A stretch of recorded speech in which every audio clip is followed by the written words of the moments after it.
بسم اللہ الرحمن الرحیم۔ انسان کو زندگی میں دکھ، تکلیف اور مشکلات اس لیے ملتے ہیں کیونکہ یہ زندگی کا لازمی حصہ ہے جو انسان کے روحانی، جذباتی اور ذہنی نشوونما کے لیے ضروری ہے۔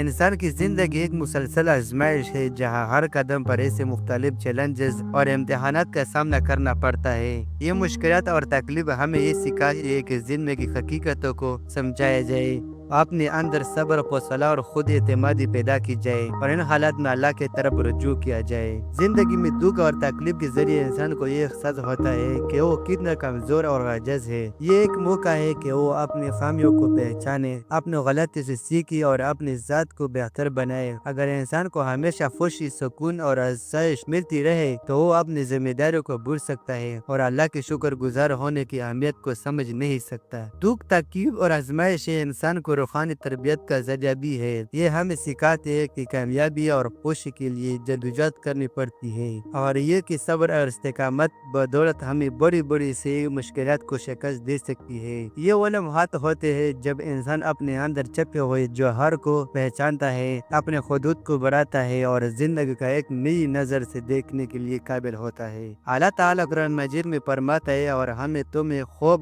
بھوک اور مال، جان اور پھولوں کی کمی سے ضرور آزمائے گے اور صبر کرنے والوں کو خوشخبری دے۔ سورۃ البقرہ 155 آیت۔ یہ آیات ہمیں یاد دلاتی ہے کہ مشکلات عارضی ہے اور ان کا مقصد ہمیں صبر اور اللہ کی پر توکل سکھانا ہے۔ مشکلات ہمیں اللہ کی طرف رجوع کرنے، دعا کرنے اور اپنی اصلاح کرنے کا موقع فراہم کرتی ہے۔ جب انسان اللہ پر بھروسہ کرتا ہے اور اپنے اعمال کو بہتر بنانے کی کوشش کرتا ہے تو وہ نہ صرف دنیوی زندگی بلکہ آخرت کامیابی کی قریب ہی ہوتا ہے۔ لہٰذا دکھ اور تکلیف کو شکایت کے بجائے ایک موقع سمجھانا چاہیے تاکہ ہم ان کے ذریعے مضبوط، بہتر اور زیادہ شکر گزار انسان بن سکیں۔ ویڈیو دیکھنے کے لیے بہت شکریہ۔